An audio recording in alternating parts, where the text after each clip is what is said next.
Hello everybody and welcome to Goal Accomplishment Made Easy. My name is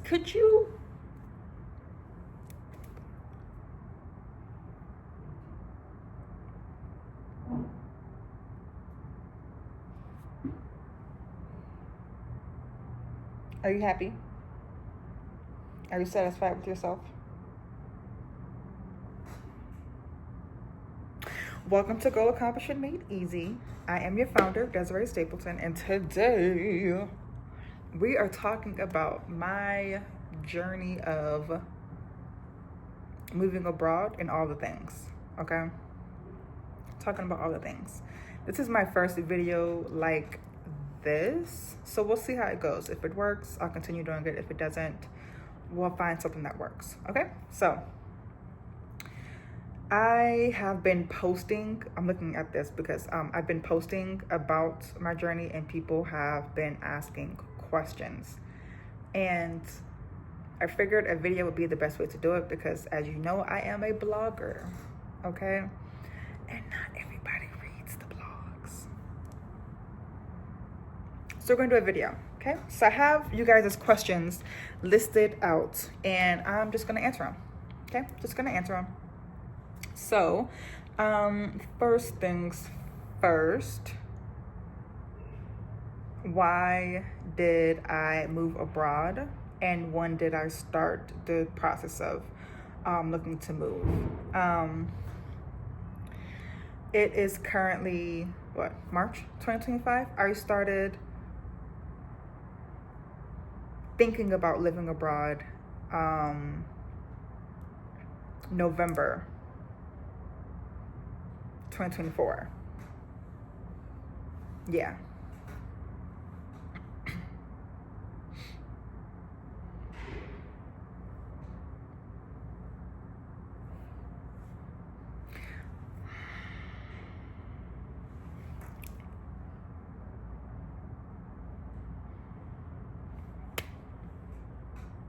So, for those of you that don't know the conversation that was just had, some significant things happened in November of 2024. Significant things are continuing to happen. But for those of you that do not know, there was a major election, November 2024, and 92% of people that look like me did not vote for what happened. And so the 92% of people that look like me have been making decisions for the betterment of their health, and I was one of those people. So without getting political, that is what sparked the idea of me considering living someplace else, okay? I will tell you where I am now, but I'll also tell you the places where I was looking, and then I'll tell you how I ended up actually finding not just like this country, city, but also this place. So the first thing I started looking for was just like places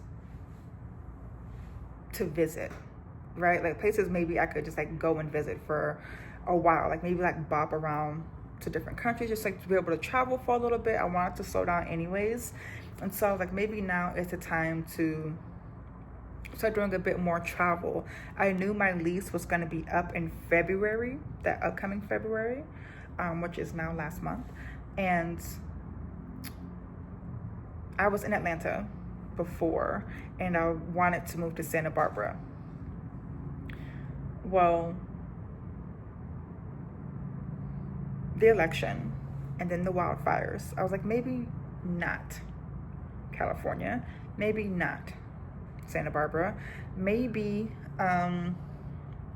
there's a future for me outside of the States. And I hadn't really considered that, and I don't think at the time I was looking for a permanent move. I think I was just looking to have some place to, like, I was just looking to get out for a while and just to see what was out there. And by no means at the time was I thinking permanent. Like, I'm just gonna leave the States and never come back. I don't think I was ready for that mindset then. So I was just typing in like on Google. Well, actually I can, let's see. I can probably pull up my YouTube history. Let's see.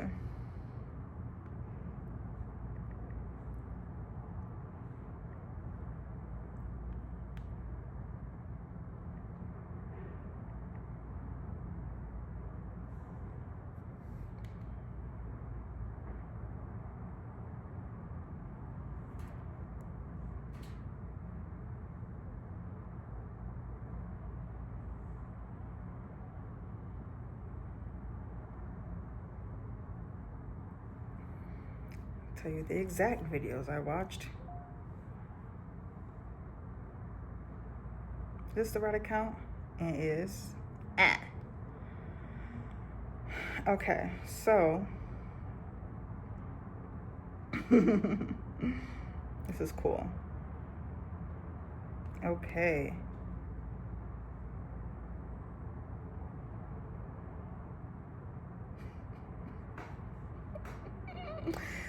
The first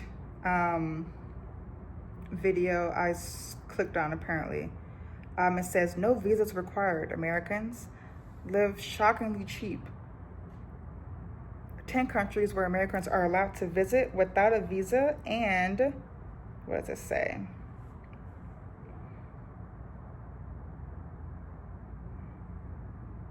Are you gonna open or no? Oh, cállate. Without a visa and live shockingly cheap. Okay, that was the first video. Then, wait, is this right? I feel like this is a different YouTube. Yeah, this is a different YouTube.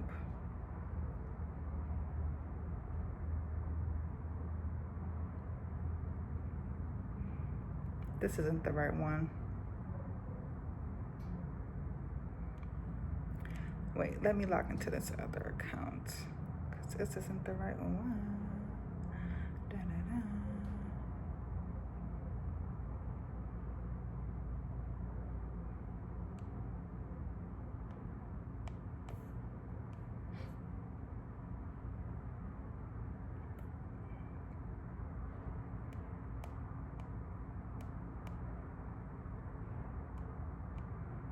Okay.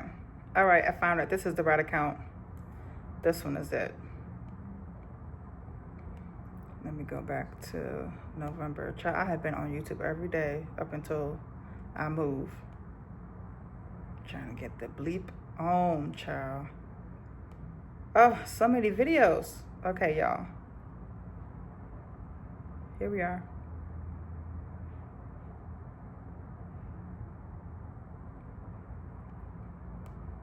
That's all January. Hold on.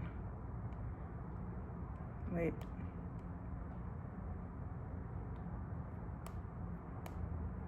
Dang, I did a lot of research. I'm in December now, just sifting through all the freaking videos.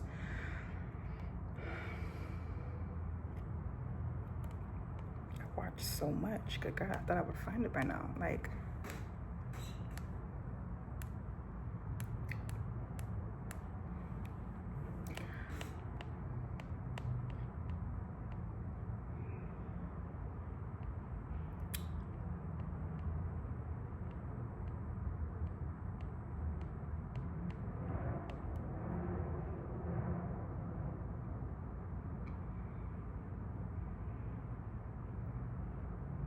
oh my God, it's so funny because I thought I was gonna move to Buckhead.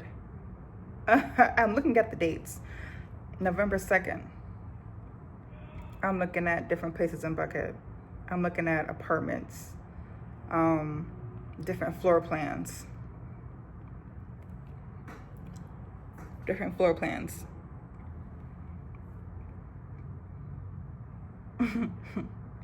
Still November 4th. Still doing it.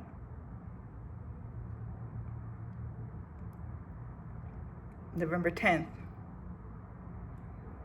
Everything changed. No, November 11th, everything changed. 11/11. And okay, I found it. It took a minute, but we're here. It says, is Canada better than the USA? Pros and cons compared. That's the first video, right? Here we are. This is where we at. Second video, 6 most affordable cities in Canada in 2024. Because at that point, I was on Airbnb looking at places in Canada to be at for a while. Because I was thinking, I could live in Canada. Like, if I were to move, Canada is like right there. It's English.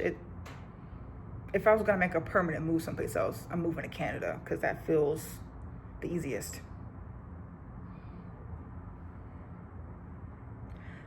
But then later on, I saw them prices, and I was like, I might as well. If we're talking about finances, it's the same as here. So 6 most affordable cities in Canada in 2024. That's by Make That Change. Is Canada better than the USA? Pros and cons compared. That's by Make That Change. I started a little bit of 15 easiest countries if you're ready to leave the US. I didn't like type these in. Like they're like they pop up, you know, as like potential options for you to watch. I was like, let's see. And that one's by Amelia and JP Aboad. I go like 10 minutes in, maybe 3 minutes into that one. Didn't finish that. Then I went to where can you move to from the USA? The easiest countries to get residency in. That's from Start Abroad. I started a little bit of 8 reasons why Americans leave Costa Rica, why I left. That's Traveling with Christine. It looks like I got a minute into that and didn't finish. Another video by Traveling with Christine. It says where to move abroad if Donald Trump wins. Then 10 places I would live with $1,000 per month or less. I got maybe like 3 minutes into that, and some of the places she was mentioning, I was like, maybe not for me, so I didn't finish that video. Then another video by Traveling with Kristen, where I quit my dream life as a digital nomad and returned to the USA. Just because I've heard the term digital nomad before. I didn't necessarily identify as that or identify somebody who wanted to be that. So I was like, not interested. But I hear about people moving abroad. I've never heard about someone moving back. So I wanted to see what that was about. I didn't finish that video either. There's a video about 11/11 portal. Because on 11/11, I decided maybe I am gonna move out of the States, and it's not just where can I go? Like I think I'm actually gonna move. That's when that started happening. 11/11. Best countries to retire on a small pension or Social Security. I wanted to just get an idea of what's available, like what are some of the places. So obviously I didn't finish that because I'm not retiring yet, since I ain't got no pension. But that's by Better Traveled. Then I got How to Move to Canada from the USA. That's from Canada Abroad. I finished that. Then there's Want to Immigrate to Canada. Here's what you need to know. I started that video. They're talking about the requirements. I was like, maybe Canada isn't it. That's when I started thinking, okay, maybe it's not it. Then I was like, maybe I can get into Canada this way. So the next video I watched was how to claim a refugee status in Canada. Because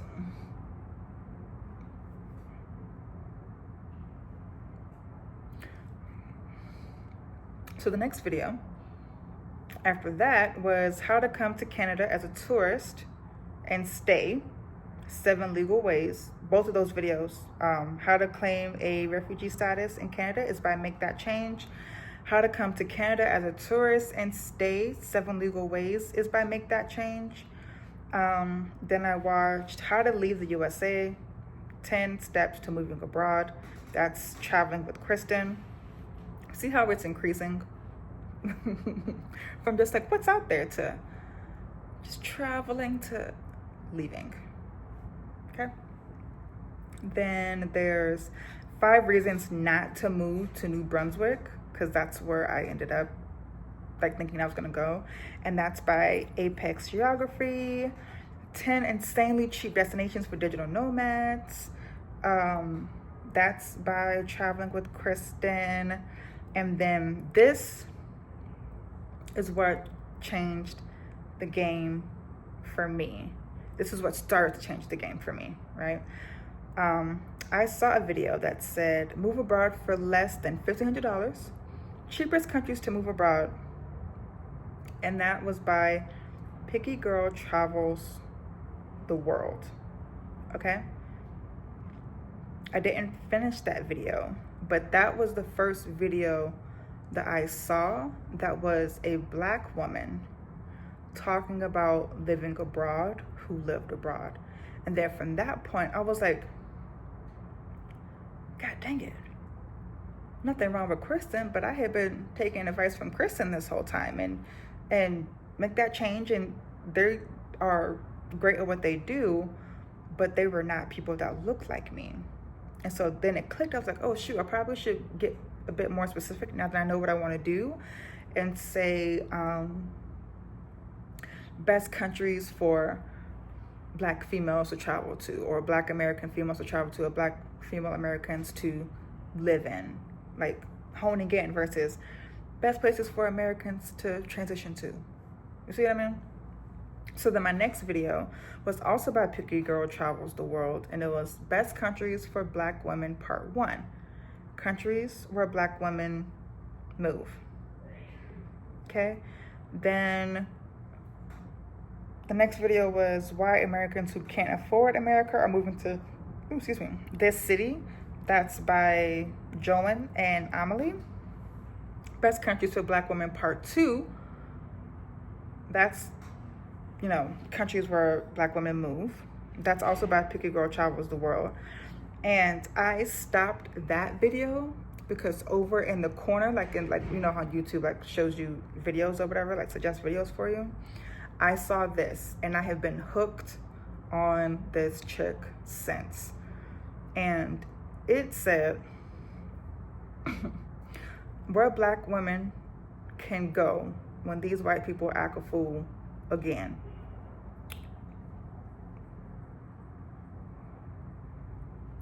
And that's by our good sis, Stephanie Perry. And from November 11th, I have been on Stephanie's ass. On her ass. Watching every video. So, that is the journey of how I got to maybe I'll just travel outside the US to what are the options if I did want to leave, to where are Americans going, to where are Black women going. Okay, all that was November 11th. November 12th, and for those of you who don't care about this particular portion, please go past. But the reason why I'm spending a lot of time on this is because some of you are open to the possibility. Some of you are thinking about, maybe I do want to get up out of here. And rather than you starting from scratch like I did, I'm just going to give you what I watched. That was helpful for me, and you can have something to go off of. Okay?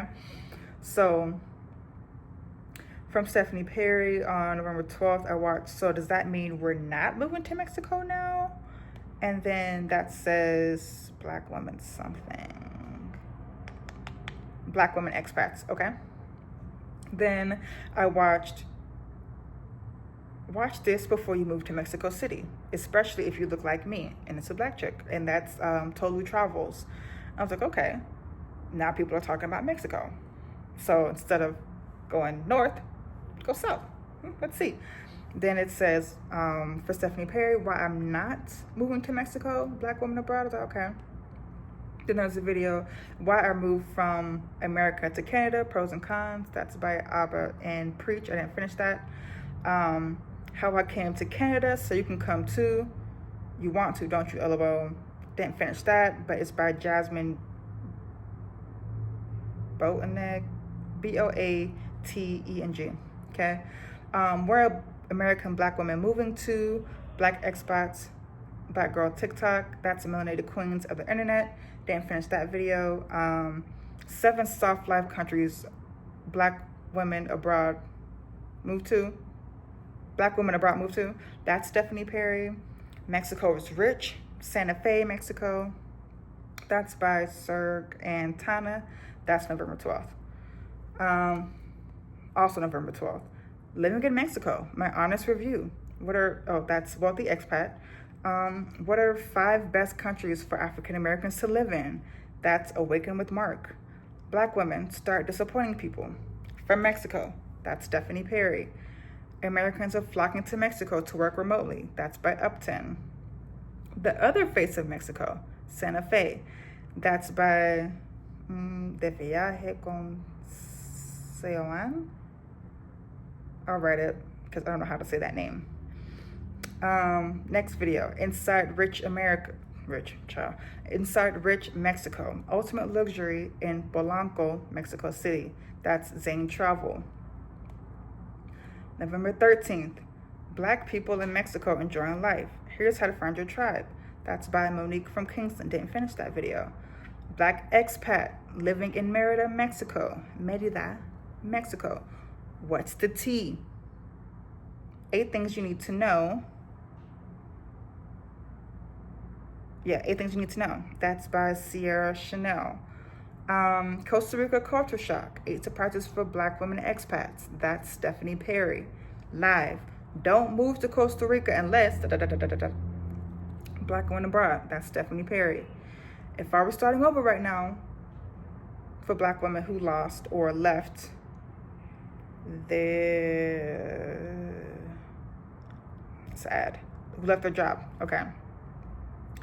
That is by Stephanie Perry. Oh shoot, it stopped. God dang it, and I gotta start over.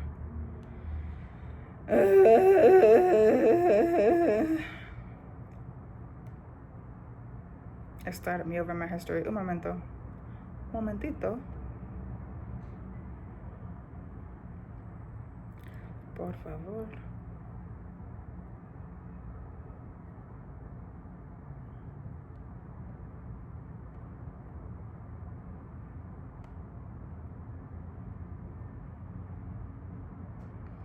Okay, we're on the 13th. Let's see.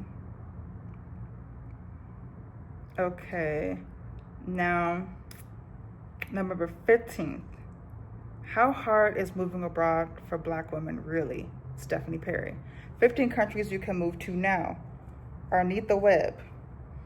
12 things you must know before moving to Mexico City. Black expats. That's Rashida Dow. My first time interacting with her. Then, after I saw Rashida, I was like, oh, I'm on her ass like grass too. So, 10 reasons I moved to Mexico City. Black expats. That's Rashida Dow. My Mexico City cost of living. Life after financially being financially independent and retiring early. That's Rashida Dow. That's how I came up with my budget. No trust fund? No problem. 5 Black women who moved abroad. That's Rashida Dow. Mastering the mindset necessary for a move abroad. Rashida Dow. Didn't finish that, but the power of the pivot. How to prepare for life surprises. Rashida Dow. November 16th.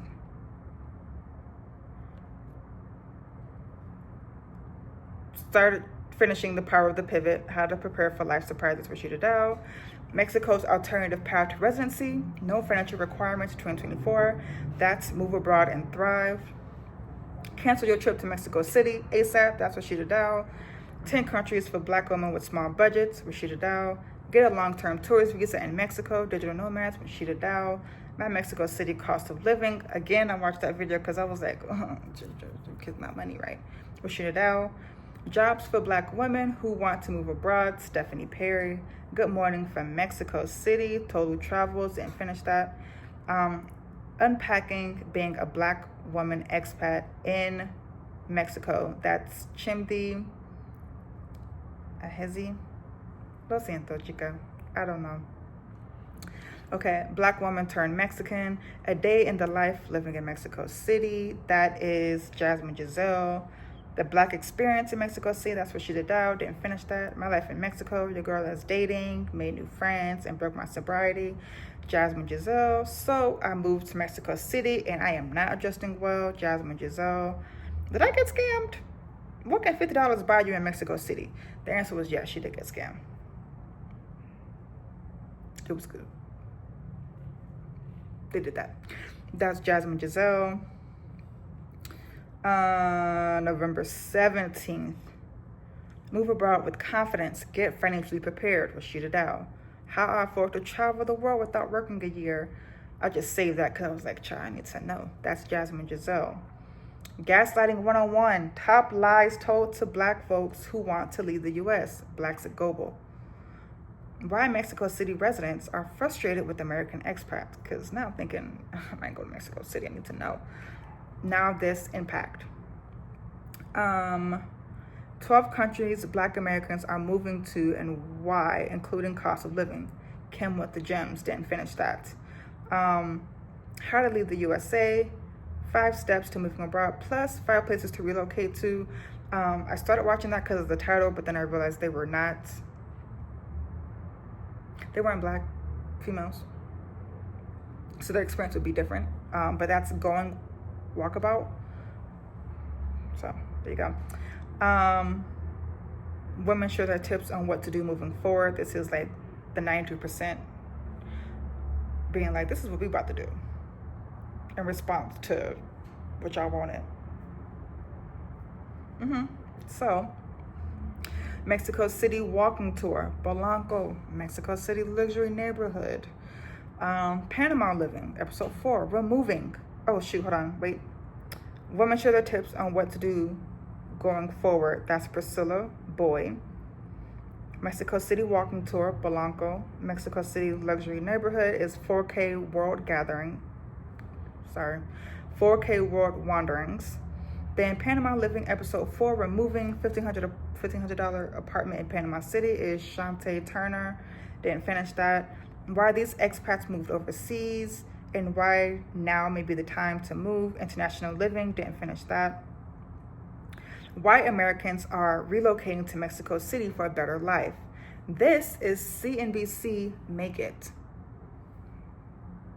So now Mexico City is in my mind. Done data. Okay. Then we've got, I watched 2 videos again from last time. Then it says where to go next. Best Plan B countries and timeline for Black people. That's Blacks at Global. Life as a Black girl in Italy. Work, dating, racism, making friends. That's Call Me Hilda Glosh. I don't know. A totally different side of Mexico City. Parque La Mexicana, Santa Fe. That's by Laura Browner. What to do in Condesa, Mexico City, CDMX. And that is in Los Zapatos de Monica. And Millionaires Live Here, Mexico City, Santa Fe. That's by En Los Zapatos de Monica. November 19th. We didn't expect to end up at this Pueblo Magico. That's by Eat Baila Travel. Then we've got passport changes are here. What Black Americans should know. That's Kim with the gems. Didn't finish that. Black people, are we prepared?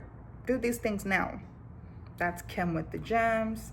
Easier life awaits Black women in these 3 countries. Rashida Dow. Oh wait, that's a video I already watched. Okay, Mexico City.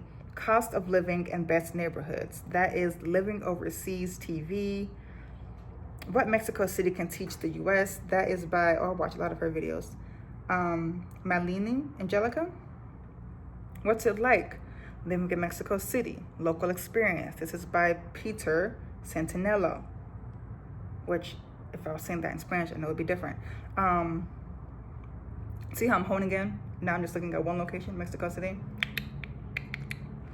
Then we've got How to Take a Break from America Now. Didn't finish this one, but Rashida Dow. Escaping America, the 5 things you must know. Our Black Utopia. Didn't finish that. What a Trump presidency will mean for Black Americans. Our Black Utopia. Didn't finish that. When moving to a new country isn't the answer. Black women expats, Stephanie Perry. How we afford to live abroad with Rashida Dow, Stephanie Perry.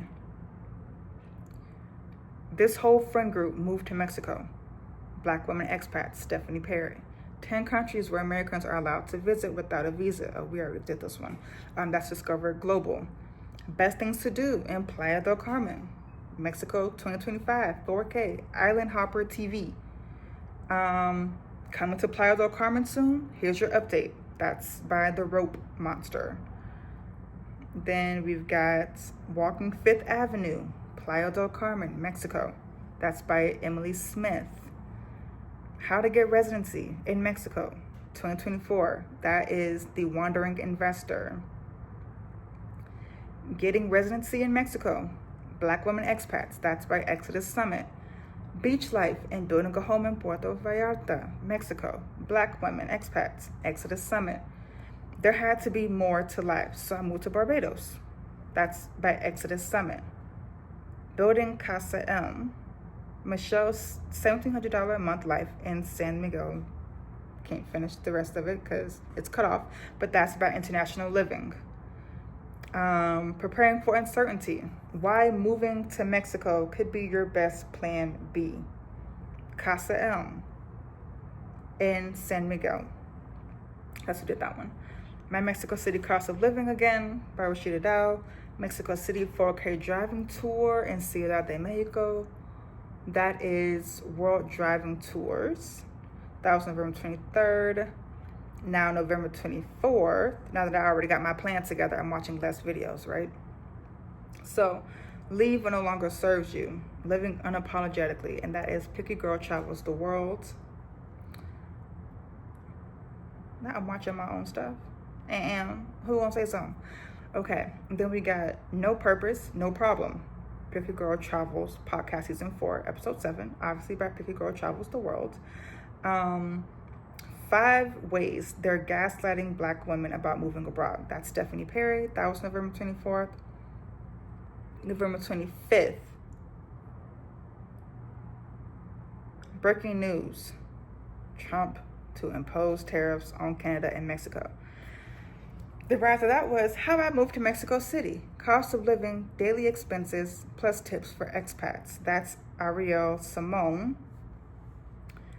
Project 2025, How to Financially Prepare for the Coming Chaos, Our Black Utopia.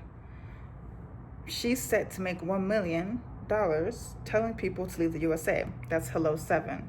How to Scale Your Business to $100,000 a month, live coaching. Hello 7. Then we've got 5 countries where Black people can get free permanent residency. Discover Top 10, did that one. Donald Trump speaks with Mexico's president, claims to come to an agreement. How Mexico, Canada, and China are reacting to Trump's tariff threats. Next videos. Going to Mexico? Not so fast. What's really going on at the border? That's Kim with the gems. Don't let these 3 mistakes ruin your move abroad. Rashida Dow.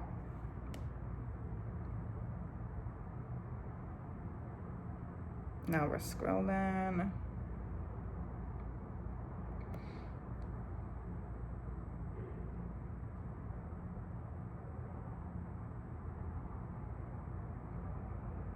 And now we're on December 1st. A big update on your Exodus. That's Exodus Summit. African Americans are leaving the U.S. for these 7 countries. Rashida Dow. 10 things you might not like about Panama in 2025. That's by Aboad Ability. I moved to Mexico City. Luxury apartment tour, pros and cons. That's Erica Anderson. Mexico City, pros and cons, things to know before moving. Erica Anderson. 3 reasons not to move to Merida, Mexico. That's Mexit Plans. My life in Medellin, Colombia. The truth about living here. That's Renee Bull. Talking to Black digital nomads in Medellin, Colombia. That's Worldwide West. Didn't finish that. Didn't finish any of these, but now I'm looking at Medellin. Didn't finish any of those. I'm looking at Medellin. Life in Guadalajara. Underrated Mexico City neighborhoods. Picky Girl Travels the World. Guadalajara versus Mexico City. Picky Girl Travels the World. Building a Life in Colombia. Black Women Expats Abroad. That's Picky Girl Travels the World. How to find an apartment in Mexico City. Renting an apartment. That's Picky Girl Travels the World. I want to retire in my 30s and live abroad. Escape the US. That's The Awkward Black Nomad. Mexico City's best neighborhoods to live in that aren't Roma or Condesa, because I can't roll my R's, so I did the best I could. Laura Bronner did that one. Moving to Mexico, best neighborhoods in Guadalajara. Our favorite neighborhoods in Guadalajara. The first one was by Entrepreneur Expat. The second one was by the Yarbrough. Okay. The next one was Why Mexico is the Future of America.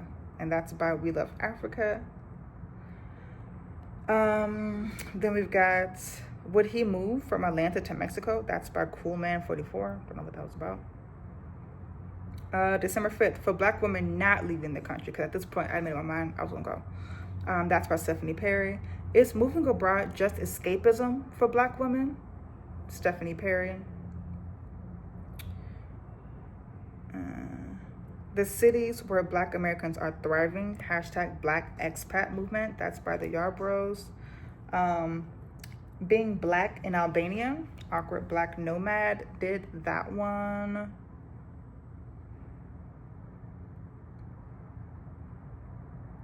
And then, no.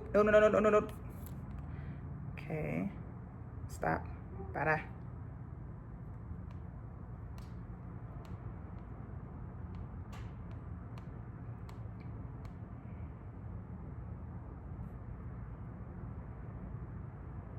It made me start over. It made me.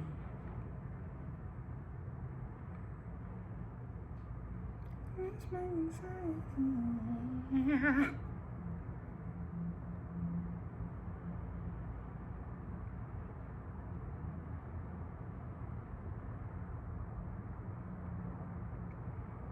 Okay, now back to where I was. Now we are in December 19th.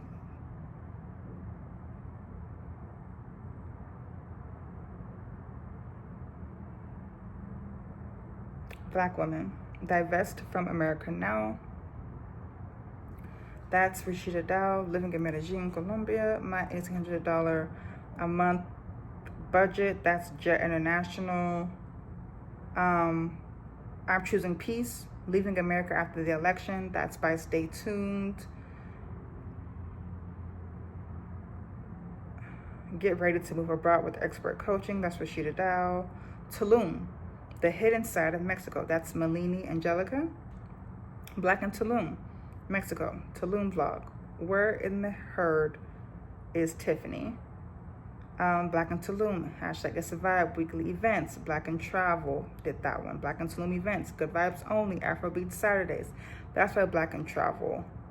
Black in Tulum events, most epic events in Tulum. That's by Black in Travel. The new face of Black in Tulum. That's by Black in Travel.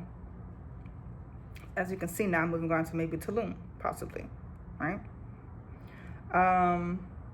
Around Christmas, we've got Unlock the Secrets of Slow Travel in 2025. That's Rashida Dow. And I was like, oh, okay, maybe I can try that. 8 Things You Need to Break Up with the USA. Black Women Abroad, Stephanie Perry.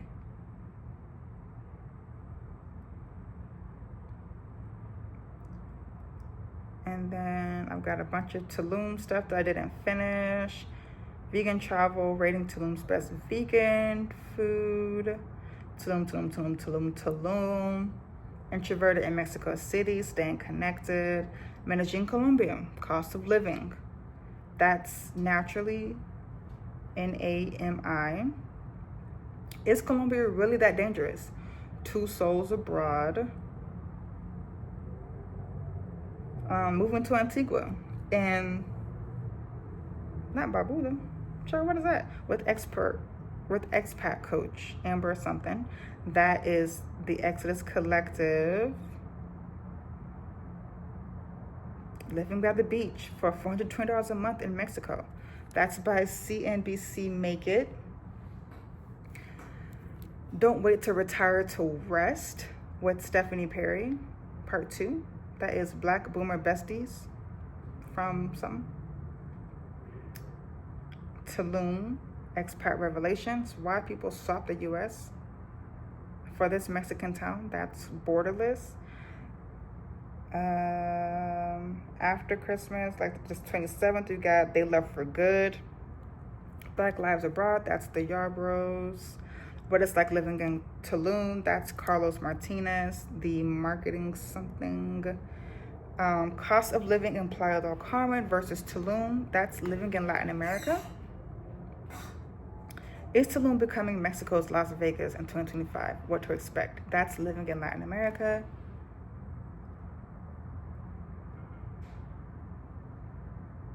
December 28th. Is Tulum, Mexico becoming the money mecca for Black Americans? Started that. Didn't see. Never mind. It's helpful for somebody. I bought a home in Sicily for $62,000. Now I live in both America and Italy. That is by CNBC Make It. Then I'm much happier living in Mexico City than in the U.S. Here's how much it cost, I assume. That's CNBC Make It. How are Sicilian people? Black in Sicily. That's by Carl Pierre. Because now I'm like, Sicily, Italy, I want to add this to the list. Let's see. From northern Italy to Tulum Beach. That's Passport NV. Trying Italian food in Tulum, Mexico. That's by the Pasta Queen. What Italians hate about Americans. That's Anna Goldman. When in Rome, do as the Romans do, Italy. That's by Melanie Angelica. Tulum, the hidden side of Mexico. That's Melanie Angelica. What is it really like living in Tulum? That's everythingplayadelcarmen.com. This is why Tulum, Mexico is not for everyone. And that is Where in the World is CL? 7 common Tulum scams to avoid. Where in the world is CL? Then, Are Black Women Employees in Shackles? Reclaim Your Time, Stephanie Perry. Guadalajara is the cultural heart of Mexico. That's Melanie Angelica.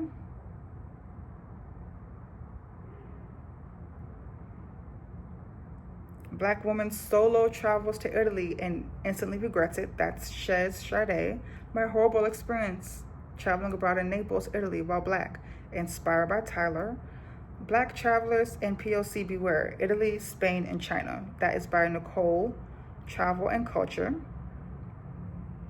Then we quickly got up out of moving to Italy, maybe just visit, and went back to Tulum. Now, January 1st, I hear about Turkey. So, dating in Turkey as a Black girl. Is Turkey safe for Black women? Dating in Turkey, moving in, blah, blah, blah, blah, blah. Dating Turkish men in Turkey, Turkish people. That one's by Kimwana World, because I actually finished that one, so I'm going to say her name. Istanbul, Turkey, My Experience, Black Girl Review, Travel Blog. That's by Brianza. A Day in the Life of a Black Woman in Istanbul. That's Africans in Diaspora.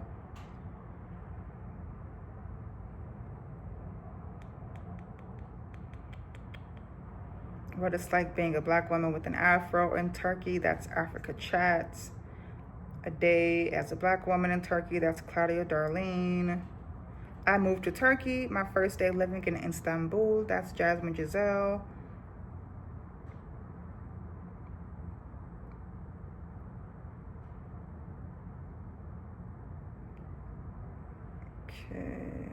The Reality of Dating While Living Abroad. Welcome to the Ghetto.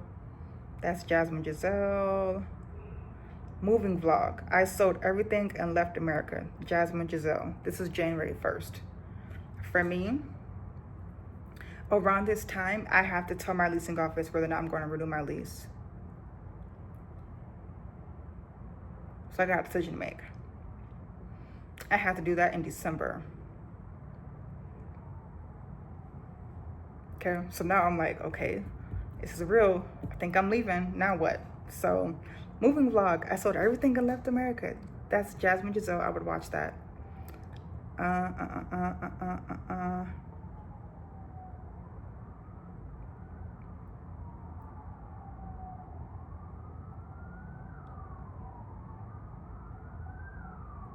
Tulum Transportation Guide 2024. Tulum Insider Society. I finished that one because now I narrowed down where I was thinking about going. 10 best cities in Mexico to relocate from the United States. That's for Shoot It Out. There's always sirens in the background, child. Colombia versus Mexico. For nomads and expats. That's Black Digital Nomad. Flying into Tulum Airport. Everything you need to know, because at this point I'm thinking I'm going to Tulum. That's by the Awkward Tourists. La Valeta Uncovered, Tulum's trendiest neighborhood. That is Tulum Insider Society.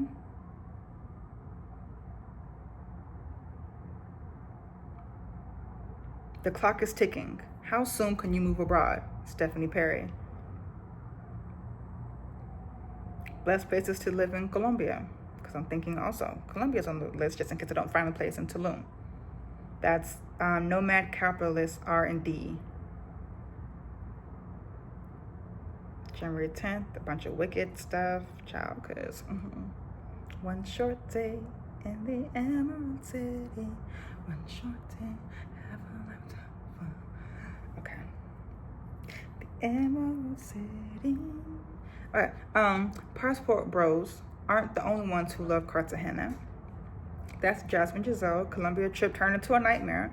This is the real Cartagena. Cartagena. That's Jasmine Giselle. New Year's Eve, 2024 in Medellin, Colombia. This place is insane. Jasmine Giselle. Wicked, wicked, wicked. Oh, more wicked.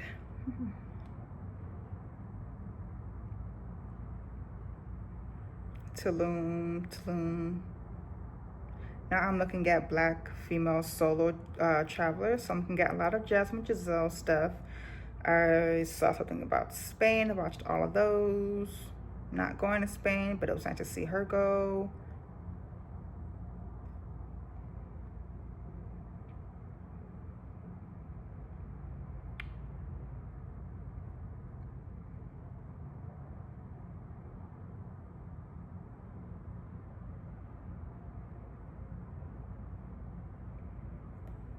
Now we're around January 17th. What to see in Bogota. That is Zebra Fiscana Tours, child. Medellin versus Bogota. January 18th, one major sign you can't move abroad. That's Black women expats, Stephanie Perry. Because at this point, I got a month before I'm moving. At this point, I still was like, where am I going? Where am I going? Yeah. One major sign you can't move abroad. That's Stephanie Perry. Chase your passion. Design the retirement of your dreams. That's what Shoot It Down. Tulum tour around all neighborhoods. That's Tulum Land and Property. Mexico City's neighborhoods to live in that aren't Roma or Condesa. Laura Bronner. My Life in Medellin, Colombia. The Truth About Living Here. Renee Bull. Where to Stay in Bogota. Zebra Fisgana Tours again. People are leaving Puerto Vallarta, Mexico. Here's why. That's by More Life Diaries. While we'll never return to Tulum, Mexico. Violence, sewage, blah, blah, blah. Should we live here? Is who did that video. Ultimate Tulum, Mexico Travel Guide. Top things to do, best places to eat, base base. And that is by Paraiso Destinations. Things to do in Tulum, Mexico. Budget travel. That is by the Country Collectors. Part 2. The country you're moving to is too hard. That's by Stephanie Perry. Then I did Mexico's Italian Village, which is anyone can travel. That's who did that, because I want to go to Italy. I want to live in Italy, but I don't think Italy want to live in me. So I was like, there's an Italian town in Mexico, which seems like that's where I'm landing. So let me see if I can live there. The answer was no, but I tried. Okay. We've got, what are Black women giving up by leaving the United States, and is it worth it? That's Stephanie Perry. That's me, January 2021. Like 30 days before I have to move. Now I'm looking at Bogota. When Black women who've protected the vulnerable become the ones who need protection. That's Stephanie Perry. Scouting out your new country in 6 steps. Black women moving abroad. Stephanie Perry. I'm scrolling because a lot of these are repeats. Overwhelmed. Want to move abroad? Do this now. That's January 27th. Rashida Dow. Merida or Guadalajara. City comparison. The Yarbroughs. Why did I move here? 7 reasons to reconsider moving to Colombia. That's A.K. Joel's Colombia. Why didn't anyone tell me this about Guadalajara? That's Tolu Travels. That's January 28th. January 29th. The tag says getting out isn't enough to stay safe. Then it says protecting yourself abroad. Do this after you leave the U.S. to stay safe. That's Pick a Girl Travels the World. January 30th. Mexico Temporary Residency, Full Guide, My Latin Life. How to attain your Mexican residency, your Mexican temporary residency. That's by Salua Ibalin. How to get 180 days tourist card in Mexico. That's Salua Ibalin. How to make an appointment at a Mexican consulate. That's Mixed in Mexico. Child, that helped because that website was kicking my ass. How to get dual citizenship. That's by Mixed in Mexico. Dual citizenship. How to get a Mexican passport. That's Mixed in Mexico. Simplifying the complicated decision to move abroad for Black women. That's Stephanie Perry.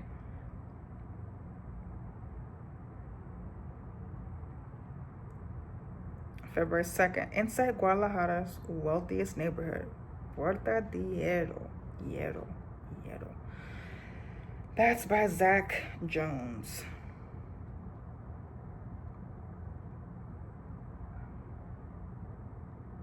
February 3rd.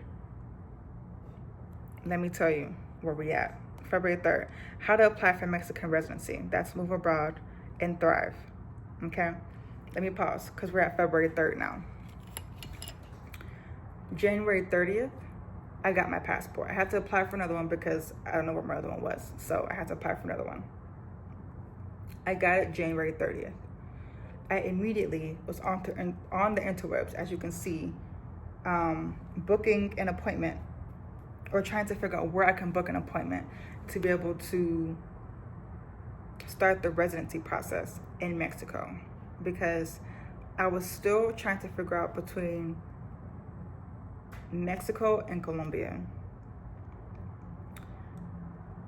Mexico gives you up to 180 days. Colombia gives you 90.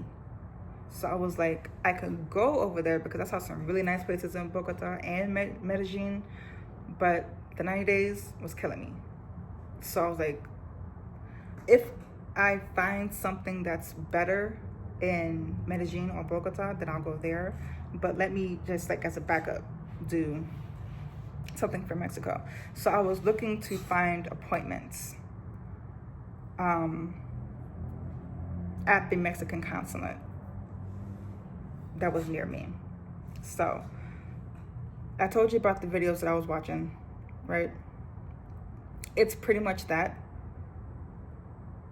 I've got about like a month's worth more of videos, but up to February 3rd, I was like, okay, I don't want to take my chances on the 180 days for Mexico, because you get up to 180 days. They could give you 7 days. Not me and this damn cat and all of my stuff sitting here looking crazy because they will give you a certain number of days to legally be in the country. After that, to be in the country legally, you need to leave and come back, cross the border and come back, right? I didn't want to take the chance of not getting 180 days. So I was like, let me just go ahead and just file for temporary residency, right? For me, I applied for temporary residency under economic solvency or financial solvency, meaning I was showing that I made enough to live in Mexico without having to work in Mexico. Okay? The income requirement for that was around making $3,100 US dollars a month to qualify for that. And so I heard great things about Phoenix, the Phoenix Consulate. Then I was like, oh, okay. I am going to be in Seattle on the 17th of February, which is like cutting it close, but maybe I could just go to the consulate that's there, boom, be done with it, because they didn't have any appointments in Atlanta online. That didn't pan out. So I was like, okay, maybe Florida. That didn't pan out. Then I was like, okay, maybe North Carolina. That's the one that got back to me. So I had an appointment on the 4th. I flew in on the 4th for that appointment.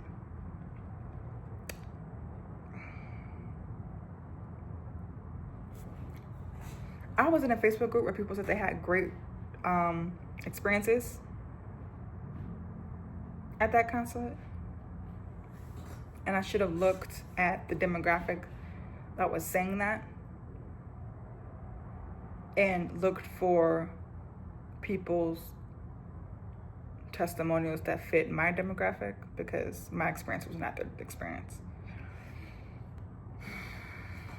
I think I have a video about that, so I'll link that in there. But what I will say, because this is not going to be a smear campaign, what I will say is come with your bank statements.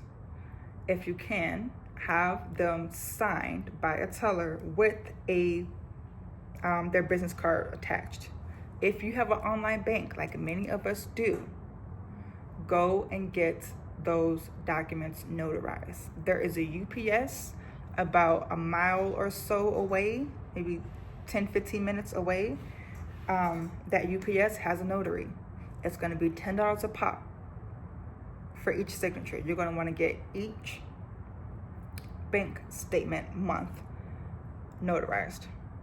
They ask for 12 months. Go ahead and get all 12 notarized. Trust me, get all 12 notarized, because they could say, oh, we only need 6 months, or they could say they need 12. It's literally up to the person who is at the desk. If the email said, if you emailed the consulate and they told you what the requirements were, and they told you 6 bank statements, and you go up there with 6 bank statements, the person at the desk could be like, actually, we need 12. You can go now. And you're just gonna be sitting there crying with your lip quivering, because you're like, hold on, I flew in here for this. So get them notarized. Okay. If you are self-employed, highlight your deposits before you go in there. Highlight your deposits, make it easy for them. Because for me, I am self-employed, and my bank statement, like I'm pretty sure other people's do, shows the incoming balance and the outgoing balance. It tells you what's in your account on a month-to-month basis, and it was well over the amount that they asked. But she insisted on telling me that I did not make enough. And I'm just like, I just filed my taxes.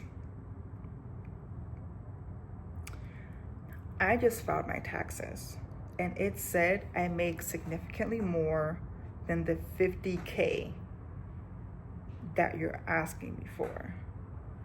So I'm not leaving this desk, even though you want to help other people. I'm not leaving Instead, I'm going to highlight all of my deposits for you so that you can manually add them up. If you don't want to believe that amount that is on the first page of my bank statement that says the amount that's in there for the month, if you don't want to do it that way, sure, maybe you've got residual coming over from month to month and you want to make sure that I make income-wise $3,000 a month coming in. I have no problems with it. So I'm going to highlight each of my deposits for all of these 12 months. Then she said, oh, we can just do 6 months maybe. So I do the 6 months. She tells me to go do it over there. So I go and I sit right in front of her. So when that person gets done, I can just go back up there. And then when she gets done helping someone, before she goes and tries to call the next person, I go in with my little backpack.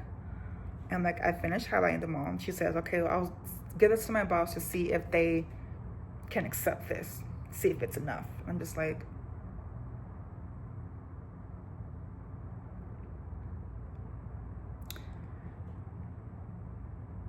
these statements say $7,000. They say $1,800. They say $11,000, $15,000. I think it's enough. But you have to come back and tell me that they didn't, like it didn't tally.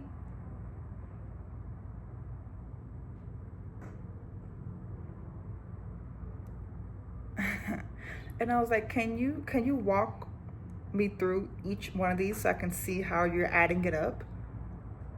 And then she went back to her boss.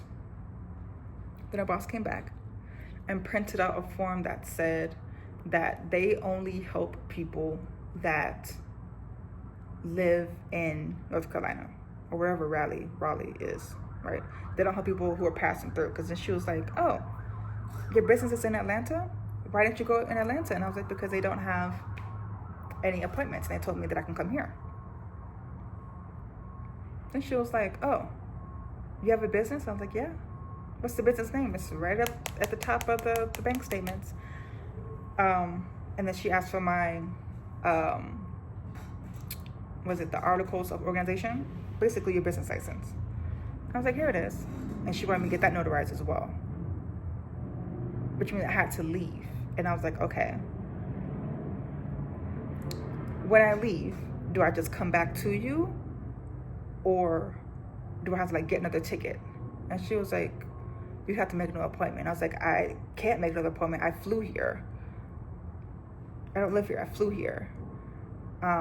At this point, like she had her friend with her, and they're like kiki and like hee hee hee hee hee. I'm just like, don't cry for these people. That's all right. So she was trying to get me to leave to go get the thing notarized, and I was like, like I just said, like I flew here. And she was like, typically if the appointment doesn't finish in a certain amount of time, you have to schedule a new appointment. And I was like, okay, well, how much time is that? Like, how much time do you have to complete the appointment before, if you don't have all the things within that time frame, you have to come back. She was like, you have to finish everything in an hour. So if you can make it back, and she like looked at her watch or whatever, it's like, added how much time was left from how much we started to make it an hour. She's like, if you can make it back in 25 minutes, then I'll see if I can, try to finish out your appointment. So I was like, okay, I'm in a place I don't live. I gotta go try to find a notary. And I'm Ubering. It takes time. Like, that takes time.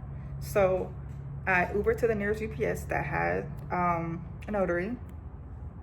Got my bank statements notarized, all 12 of them, even though she asked for 6, and my business license I notarized. And I came 3 minutes after, and I went up to the guard, and he did not let me in. He went to go talk to her. They had me waiting. He let me in. I went inside. She looked at every last signature and was like, this can work.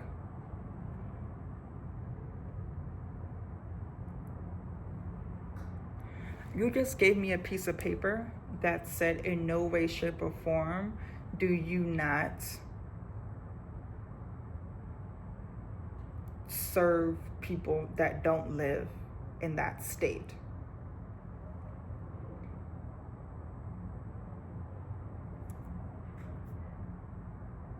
And then you also told me that I didn't make enough. But now that I went around the world in 90 days to get all the stuff notarized and to highlight the deposits and to get my LLC notarized, when I come back, now you're like, okay, this can work. We're going to go ahead and start the process. And I'm just like, well,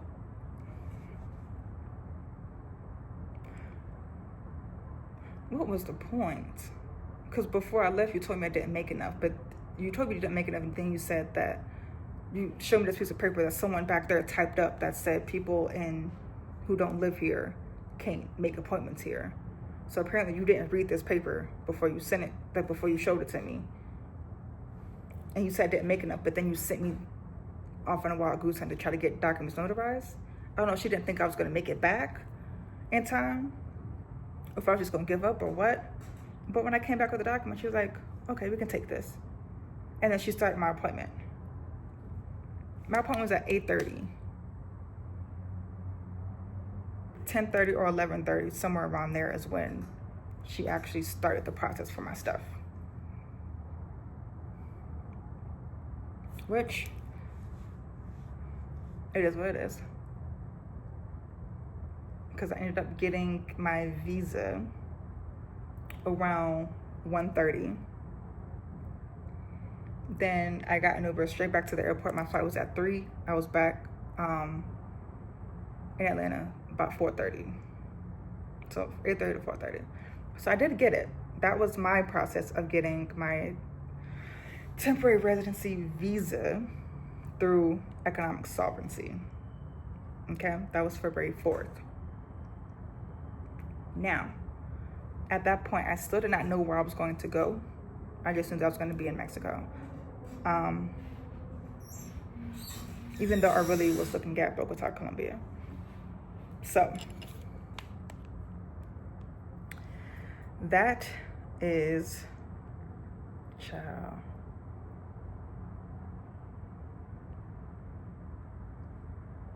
How I chose the country. And the residency process. I chose the country because a lot of people were saying that it's a soft land for Black female expats or Black female nomads. It's a softer land in Mexico than it is to someplace like Canada that may be more expensive.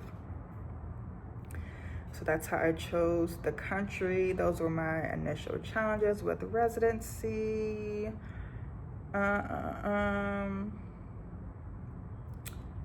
Okay, other questions. My process, personal journey, I said that.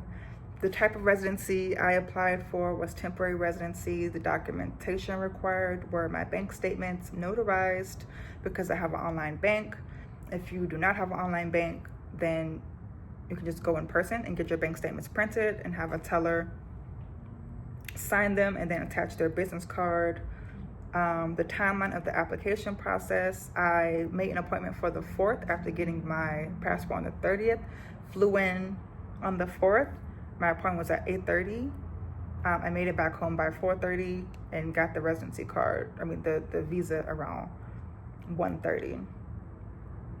The interview question, she asked me why I wanted residency in Mexico, and I told her because I wanted to learn the language. I wanted to learn Spanish, and she said you can do that anywhere.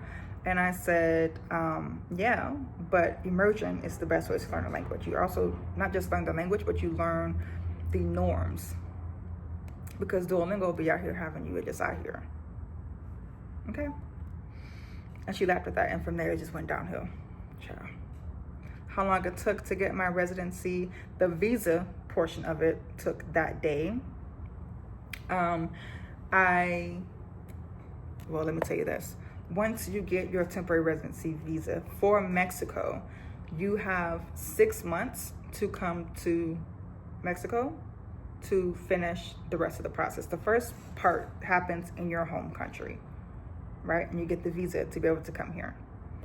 The second part happens when you get to Mexico and they swap your visa, that's like a page in your passport, with a residency card, right? So you get your visa, you have your passport, because obviously the visa's in your passport. You are hopping on a plane and you're ready to get to Mexico. Once you get here, there's going to be a line for residents to go, and there's going to be a line for tourists to go. If you're someone who does not speak English, if you're someone who does not speak Spanish and you only speak English, do not follow the crowd, okay? Because you may be going in the line where people that look like you are going. Don't do that. I learned by following what people are doing as well, but go where most of the Hispanic looking people are going. Go that way. Because one, it can be overwhelming because you're in a Mexican airport and you're like, what's going on? I went from understanding everything to being like, let me use my problem solving skills to figure out what's happening here. And so make sure you go in the line that residents are going through, okay? The reason for that is because if they stamp your passport as a tourist, you have to start your residency process over again in your home country. So everything you went through was for nothing. You have to start over again. So don't let them stamp your passport with that tourist visa. They need to stamp your visa and put Canje on there and give you your 30 days to finish up that process. So you have 6 months to get to Mexico to start the process. Once you are in Mexico, you have 30 days from your point of entry to finish the rest of your residency process, okay? So, did I answer your question? Yes. Okay. Then you get to Mexico and you schedule your appointment to finish up the rest of the things. And most of the time you can get your actual card same day, your residency card same day. And then you're a resident.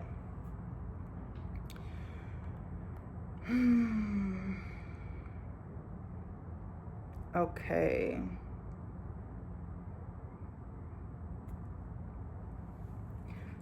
Initial challenges, if you can touch on any hurdles you faced at the beginning.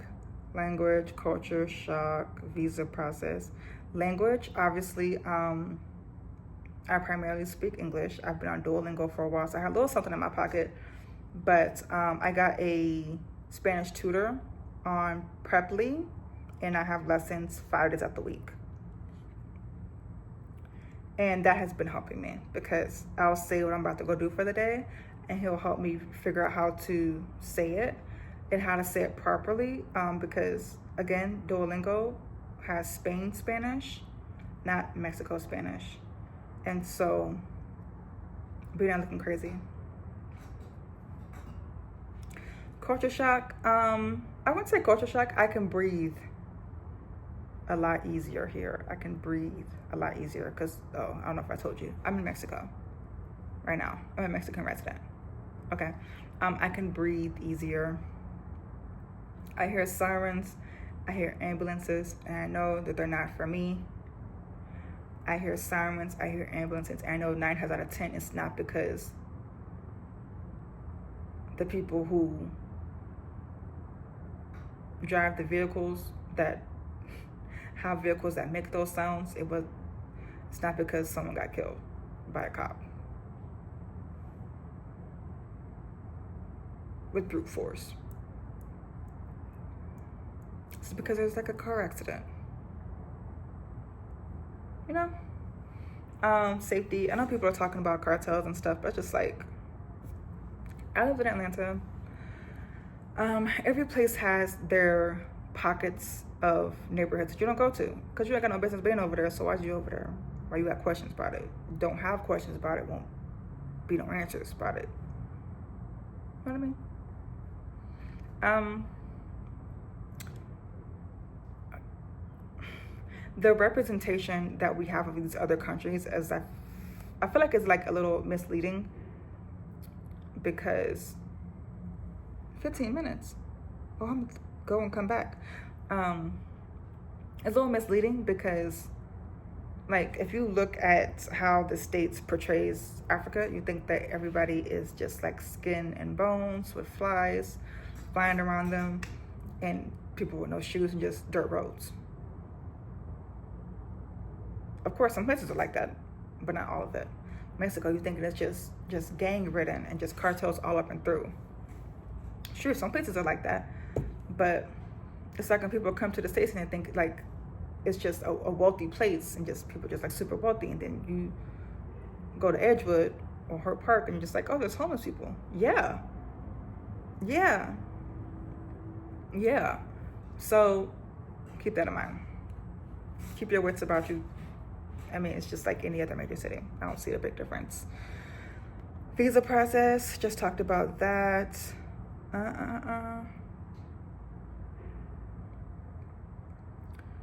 Challenges along the way with the visa and residency process.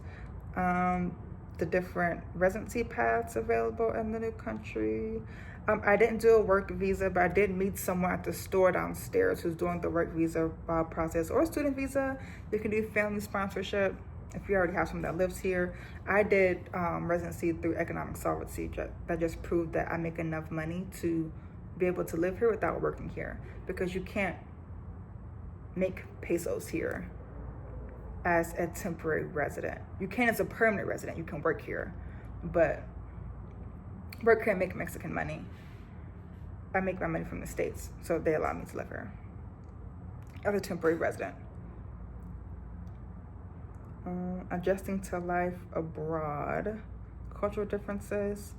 If you could share your experiences adjusting to life in the new country, food, language, customs. Again, I said I can breathe easier here.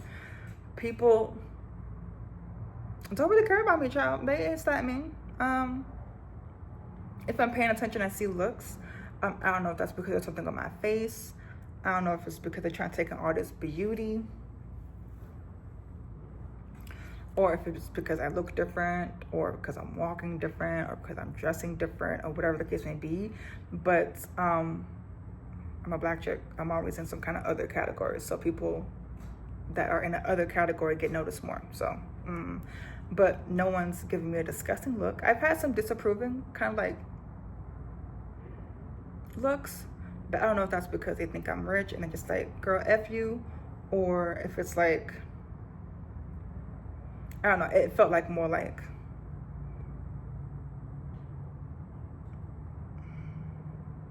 that kind of thing. It's like you making life expensive. But I didn't move to the touristy parts of town. I moved to like regular neighborhoods where it would force me to be able to like integrate and assimilate and speak the language. I did not go to the touristy parts, so I would not contribute to the inflation and all that good stuff.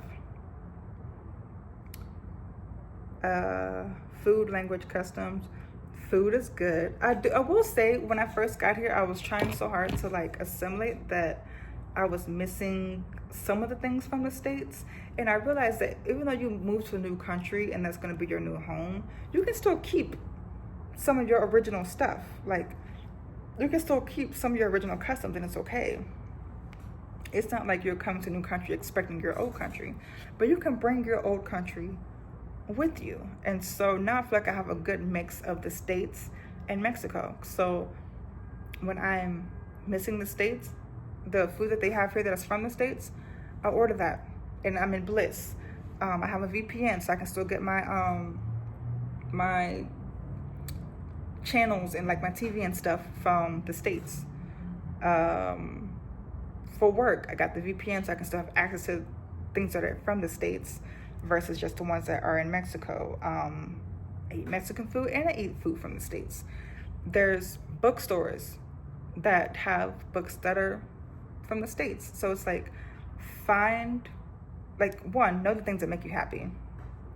Things that make you happy, you find them and do them anywhere you go so that you can be happy in any place. So for me, I like to read. I like to be able to go and just pick up a book someplace. What I've learned being here is that I like being able to understand what's going on. I like being able to comprehend, being able to understand. Moving to a country where you don't speak the language is humbling, because you could be the most confident person in the world, but you in a new place with a new language. So it's humbling. So I did find a bookstore that sells books from the States, so it's in English. And I'm just like, yes, I don't really care too much about them being able to speak English, but for me to be able to see something that I comprehend, books that I remember from the States, I'm just like, found movie theaters that some of the movies are in English, subtitles in Spanish, and vice versa. So I just went to the movies yesterday and I saw Real Pain. I saw Black Bag, Mickey 17. I think I'm gonna watch tomorrow with Robert Pattinson because my mans. Yeah, so it's like it's finding a good mix of like integrating to the new country, but also being able to like keep a piece of your old identity while you're crafting a new one. So that's that about, what'd you ask me, girl? Food, language, and customs. Daily life, describe what a typical day looks like now that you're a resident. Elliot, I don't know. I feel like because I moved here with the intent of moving here, not just like coming to visit, I didn't go to like the touristy parts of town. Like I didn't pick that because I knew I was looking for a home. Right? So I think that's the difference between like going someplace to move and going someplace to like scout or hang out and have fun. Because if I'm just going to hang out, I would go, because I'm in Guadalajara right now, so I would maybe go to La Americana or La Providencia,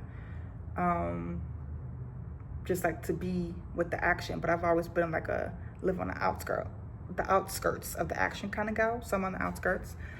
Americana is like a mile up.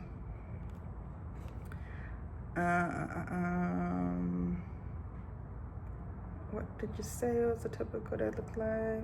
I mean, it's good for me. I work for myself. I create my own schedule. I see people when I want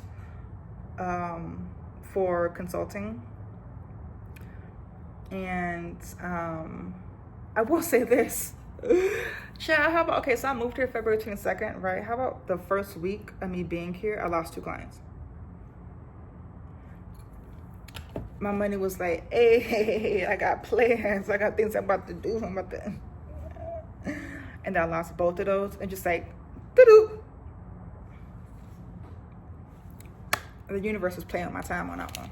Playing with my time. Child. Okay. That was in regards to, because someone said legal and financial steps. Can you mention any other legal or financial tasks you have to handle getting residency? I got a facilitator to help me do the second part of the residency process. So I had my appointment on the 13th of this month, the 13th of March. I had my appointment for residency in the Guadalajara I&M office. I had a facilitator help me with that, and I think my appointment was at 12:30. I got my residency card at like 4:35, so I have like a social security number now. I also got a phone number here. I got a Mexican phone number with Telso. I tried to do AT&T, but because they have AT&T here too, and I have AT&T, but AT&T wasn't doing the job, so I had to get somebody else. Tips for anyone considering moving abroad. What you wish you'd known when you started the process? Research, documentation, budgeting. Nothing. I feel like I was pretty much prepared for the things that I could prepare for. Nothing's gonna prepare you for not knowing anybody where you're going. But that's why you go and you look for Facebook groups that have expats there who care about the things that you care about. So if you are going to go and move to Bolivia, then you find people that look like you and care about what you care about. In Bolivia, like, you find Facebook groups and communities of people that live there doing that thing. So I found Facebook groups that had people that do live here in case I did want that.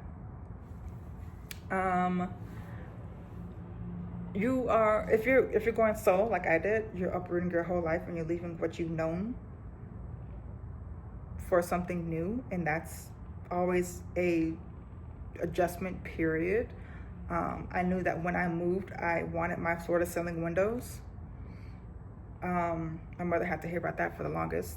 She had to hear about when I want the dang Tesla, and I got it, which I did not bring because we're not going to talk about politics. But I would let that car drive itself into the ocean because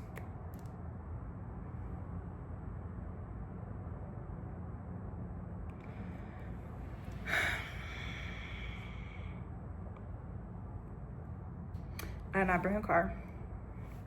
But I do know that I did want my floor to ceiling windows. And so I did feel like there was a bit of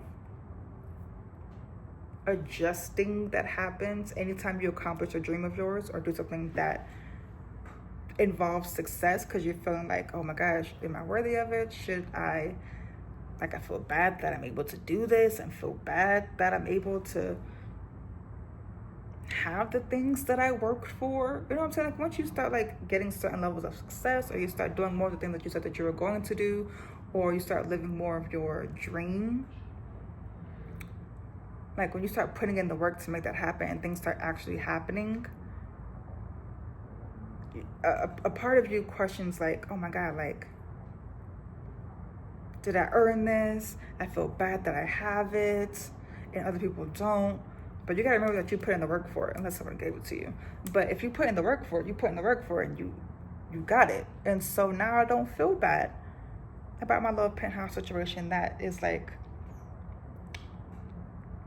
all windows. It's windows all up and through this place, because I have a corner unit, a corner condo. And so she'd say, doop, doop, doop. Oh, no one asked. Well, maybe they did ask. I just didn't write it down. But I found this place on Facebook Marketplace.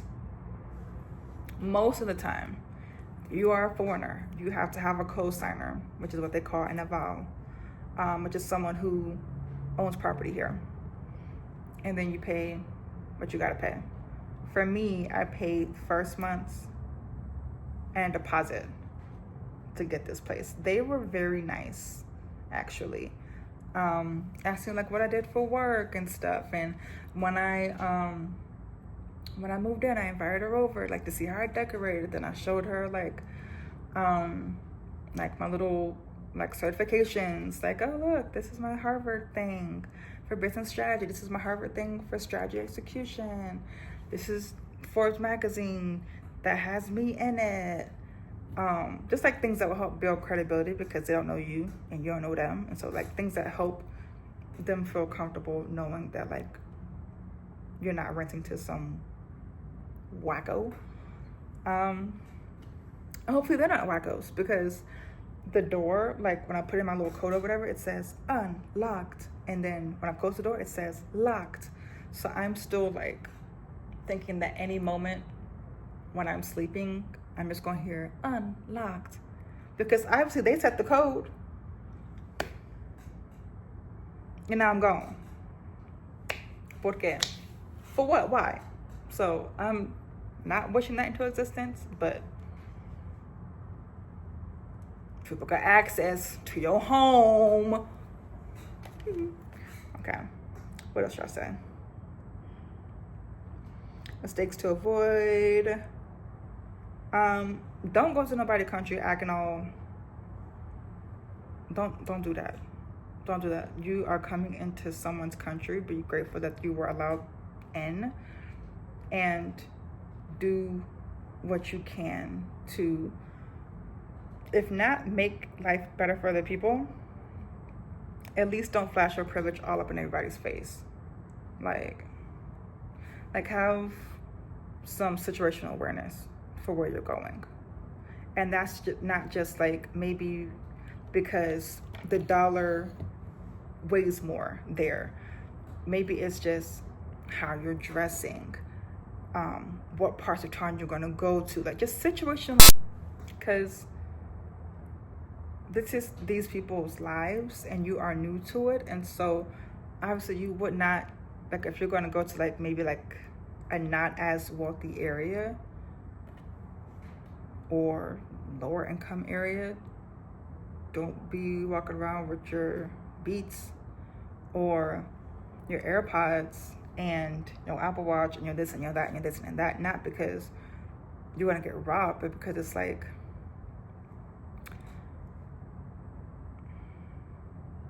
that's not the area you're going to. Not saying you gotta dress down or you can't live your life because not everyone's on your level or reach your level of success, but like take it into consideration where you're going and what these people's lives are like. You don't have to change yourself per se, but you can dial it up and dial it down depending on where you're going. It's like if you are going to a bridal shower, you're not wearing your clubbing outfit, right? Like each situation requires a different version of you. So in order for you to know what version that is, you have to be aware of your surroundings and know what's happening around you. Like if you're going out and you see that people typically dress this way, you know where you are in comparison to that. So maybe you don't have to adjust, but at least know what you're giving off. Don't be that person that's just like, oh child, I didn't know I was giving dick vibe this whole time. Because we're already from the States and that president is doing stuff. Like relationships are being tarnished hither and yon, left and right. So situational awareness. Okay. What else do you have? Resources. I gave you a lot of the YouTube videos that I watched, but I will also link them in the description.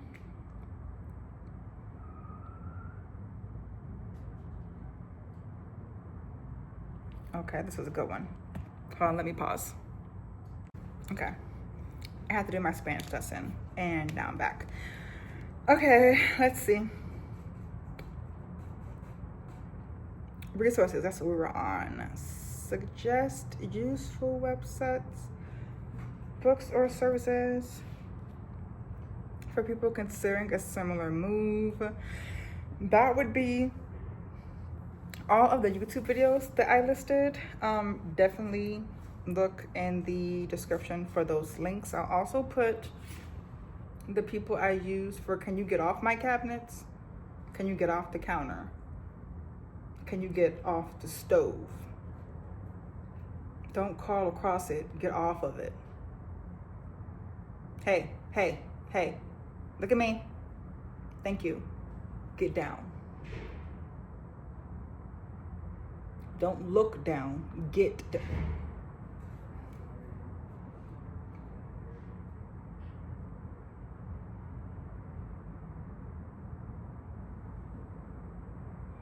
I'm going to drop the link to the facilitators that I use to get my residency.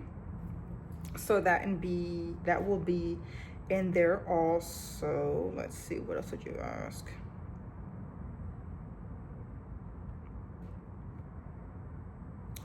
Community and support if you're trying to figure out how to move abroad.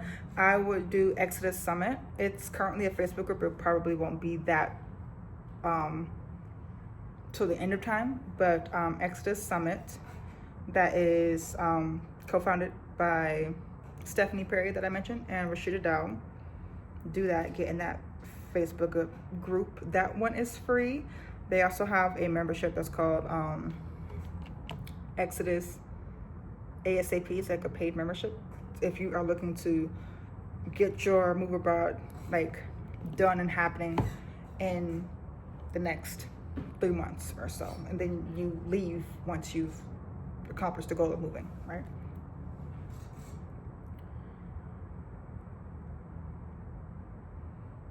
What else did you say? I don't have health insurance yet, but I will. my budget, I've always been kind of wary of people who give out budgets because it's like, it depends on your lifestyle, you know, because I could say that I'm over here living off of $2,000, but like, what am I getting for that $2,000? You know what I mean? So I can say that for this condo, I am paying a pretty penny. Astronomical for here, for Mexico. $40 more than what I was paying back in the States. So I didn't think anything of it when I was looking to move here. But now that I'm here and I know how much things cost, I almost say I'm getting bent over. Because that language could be triggering to someone who, also I am in that category of people who have been through those kinds of things. But I think the median salary here is like $1,400 a month. And I'm paying over that in rent. So removing rent, how much am I spending? Less than $1,000, I think. I'm coming up on my, like a full month, and most of my expenses were related to this place. Getting the deposit and all that. The first month's rent, tidying things up from the States. But my biggest expense is living. Like fun stuff, like going to the movies. If I want to eat out, I'm eating out. Those kinds of things. And then I still got my bills from the state, like 2 or 3 bills from the States still. But I haven't gotten my electricity bill yet, so I'll let you know how much that is when I get it.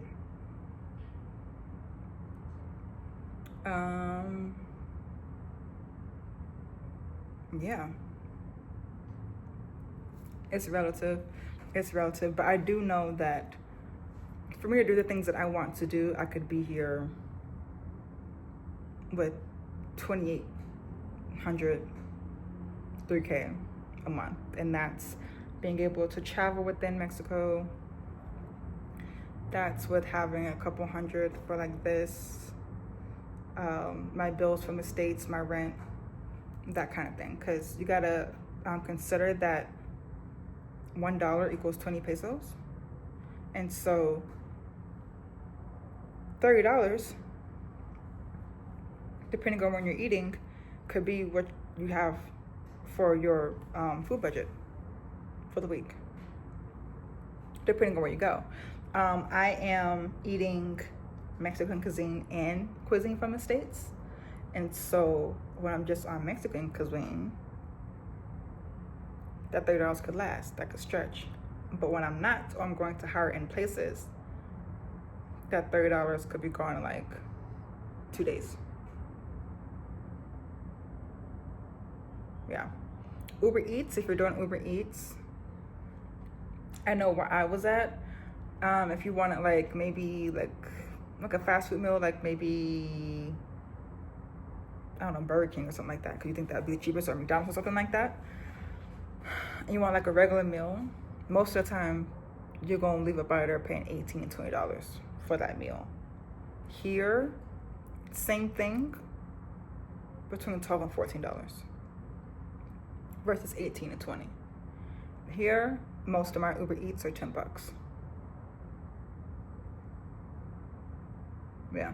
Went to the movies. Movie tickets, depending on what time I went, was $4 to $5. Jumbo combos, like that has like the hot dog, the popcorn, the drink, I think was, everything came out to be $16. This is a little quick math. So $12, just about. And they were like jumbo, like super size me size. I'm like, God damn, I'm eating this for days. So I saw a movie for $16. Movie with all the concessions and all that, $16. Ubers to get to where I need to go. The furthest thing for me is like maybe 5 miles, because I live close to the action. So most of the time I'm going a mile up or 2 miles up. Maybe if I want to get to El Centro, which is downtown, then it's like 5 or so miles, and that'll be a Uber between $1.92 up to maybe like $6. I haven't taken public transportation yet because I would like to get my Spanish up, because I miss things in the States and I understand English,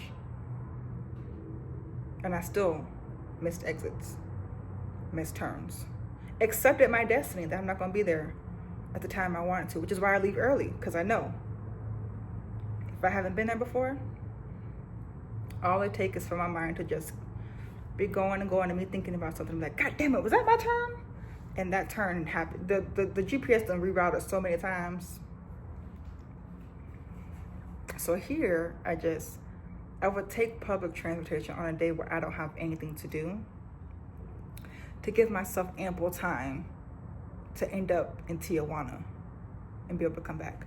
For reference, I ain't nowhere near Tijuana. Or Mexico City.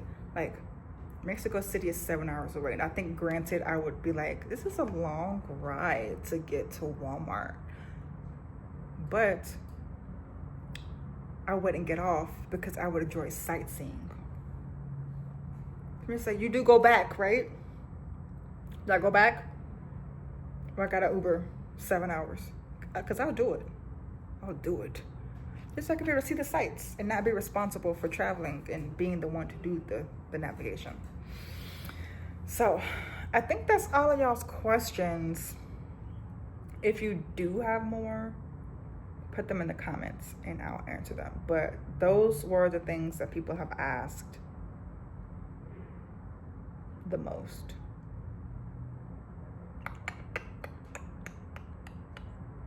I'm trying to think if there's anything else. I'd say, because you are going to a new country, if you are traveling by yourself like me, if you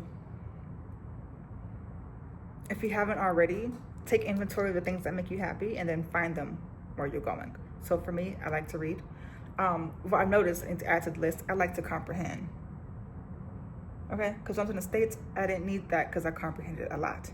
Here, no comprendo mucho. Y so, now I'm adding comprehending. Makes me happy. So now I have Spanish lessons 5 times a week versus 3, and it's not just Duolingo. Okay? I like reading. So finding a bookstore that sells books from the States makes me happy. Being able to watch movies that are in English makes me happy. Nature, being outside, makes me happy. Margaritas make me happy. Green space makes me happy. Friendly people makes me happy. And then if I needed to be around people that looked like me, I'd find a place that there are people like me that are also at in decent numbers. So because I know that there's a Black presence here, and there's a Black presence in Mexico City, and there's a Black presence in Tulum or Medellin, I would feel more comfortable in those places, because if I needed to just be able to go, okay, sis, with somebody, I could do that. Right now, I ain't had nobody to do that to. Well, nobody to do that to where it's appropriate, because they don't be understanding what's happening. But you do it to other people. It's not the same.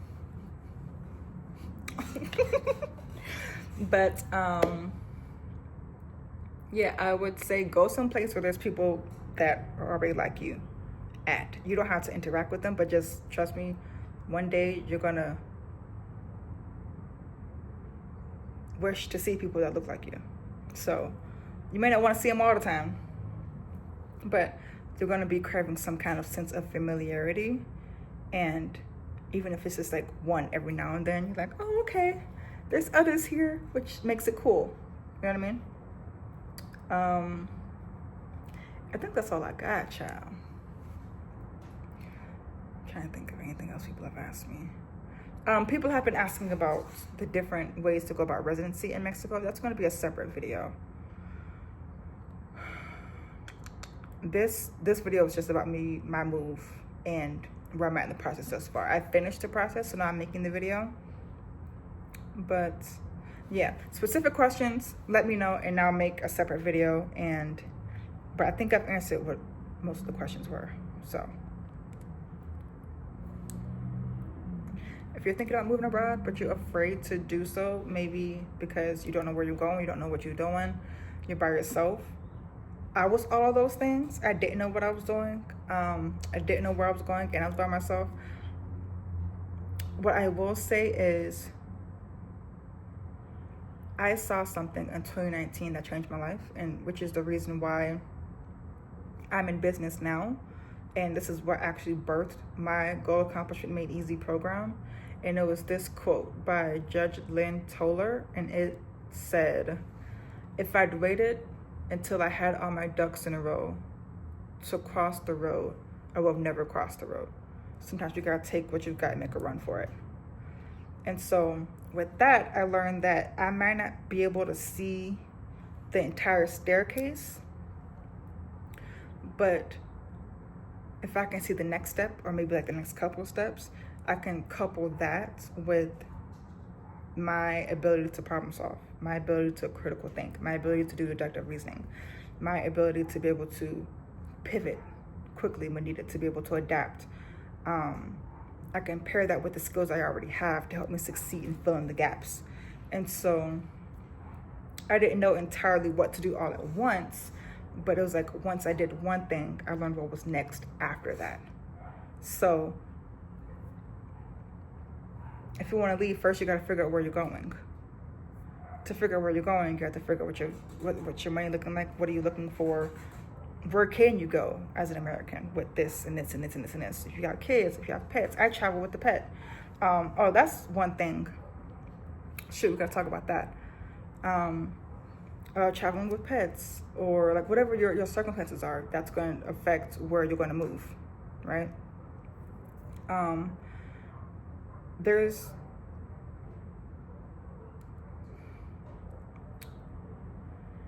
something magical, I think, about still moving your feet, even though you're scared, even though you don't fully know everything yet. Like, I just know I want to go someplace. Okay, I picked the place I want to go. Now, what are the requirements for me to be able to be there? Oh, okay, I just need my passport if I just want to visit. If I want to live there, I need to do this. Okay, how do I do this? Then you learn.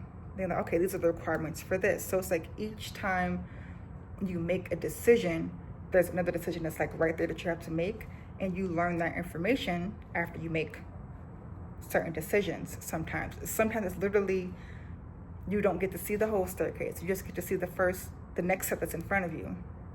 You just have to keep trusting that each next step is going to get you where you ultimately want to go. And so that's how it was for me. I didn't know where I was going to end up. I knew it was going to be in Central America or South America. Child, I was looking at Thailand at first because I was like, I was being ignorant at first because I was like, you're telling me for $400 I can get what? I can get what? But cheaper cost of life should not be the main reason you move someplace. Don't do it. You have to consider culture as well. You have to consider there's just so much to living in a place outside of how much it costs to live there. Okay? So don't let Thailand and Malaysia sway you with them beachfront resorts for $400.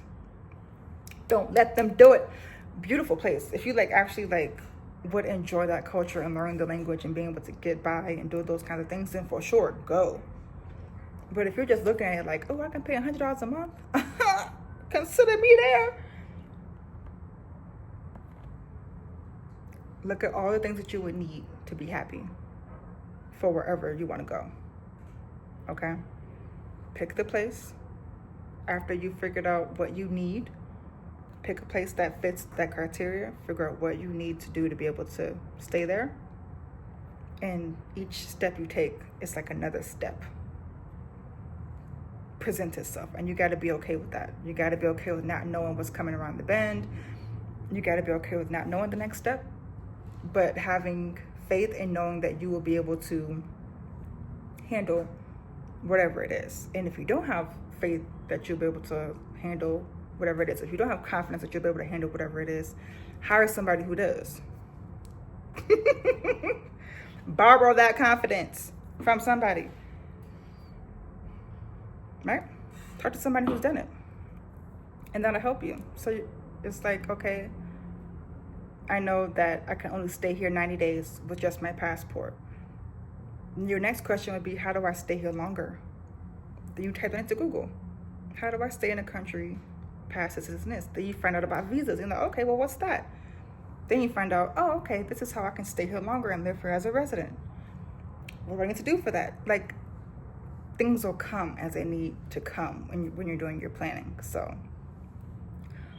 I didn't know about any of this. I didn't think I was going to be here. This was not in my plans that I have made since I was 5. I'm a planner. I am a goal person. My whole life and program is called Goal Accomplishment Made Easy. I am an achiever. I am a striver. I see it and hear it first, and then I cannot rest until I see it around me. And so, child didn't see this, okay? So sometimes you got to be open to more possibilities. And so, do your due diligence to be able to make informed decisions, okay? We like making data-driven decisions around here. So the more information you get helps you make a data-driven decision. Whatever you don't know, you can plug in the gaps as you go, okay? That's how I got here. I'm by myself. I'm not by myself. I got my friends, my family, and the Lord. But physically, I'm here by myself. So if I can, you can. If you are someone who needs help with setting your plan and working it, that's what Goal Accomplishment Made Easy is for. It is for Black women. Because that's who I want to focus on right now. It was open to all different graphics before, but now it is Black and brown people, because those are the ones who are being affected by a good chunk of the things that's happening in the world right now. And so I want to focus on those demographics for the unforeseeable future. So if you are someone that has a goal or an idea or something, and you're looking to make a plan and actually work the plan, Goal Accomplishment Made Easy is for you. What we do is take your goal and I break down what needs to happen by when, how to do it, when to do it, who needs to do it, how much it costs, all the supporting details, because I'm a detail-oriented person, and you need to be able to know, like, goals don't just manifest themselves. They don't just actualize themselves. Like, you have to do some things to make it work. And so I'm the person that says, this is your goal, right? We work backwards from there. If this is where we want to go, this is the destination, we need to do this, this, this, this, and this. And this section, you need to do this. These are the things. This is what you need to do it by. This is how much it could potentially cost, who you would need to go to be able to help with this thing, right? Next phase, next phase, next phase. And we do that until you accomplish the goal. We accomplish that one, we start with the next goal, okay? I am a systems person. I am a detail-oriented person. I don't do luck, right? Sometimes luck happens, sure, but you can't rely on luck. You have to put in the work to make things happen. If you are looking for certain results, you have to put in the work to make it happen. You have to help the universe help you. Sure, you can manifest all the good stuff. Sure, you can believe in whatever your higher power is, but all of those things work with you and for you, but you have to do your part. And so if you are not the person who is in the weeds and you're the person that cashes, like you cast out the vision, okay, this is what we're going to do, this is where we're going to go, awesome.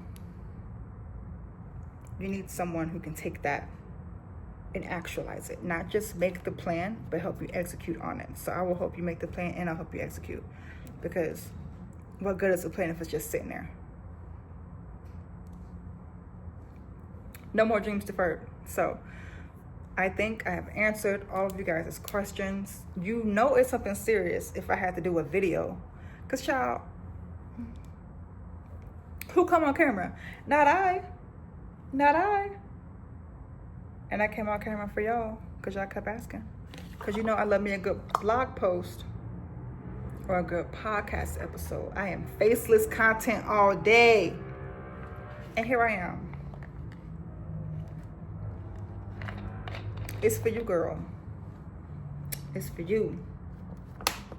Your dreams.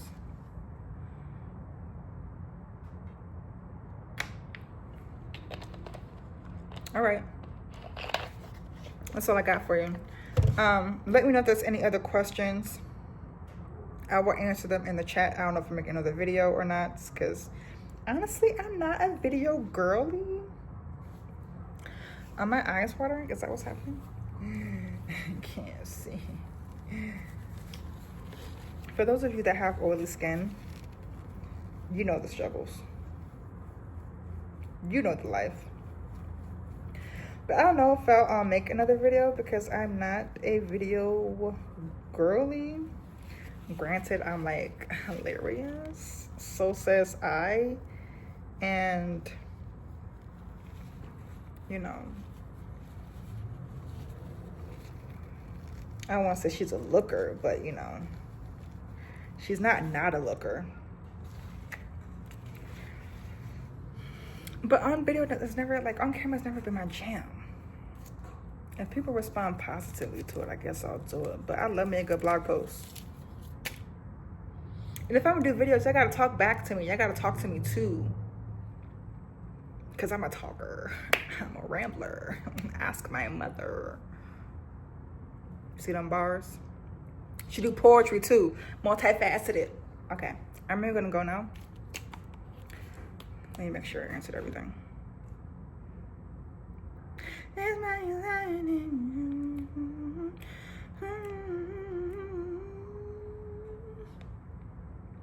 Yeah, I answered most of this. Okay.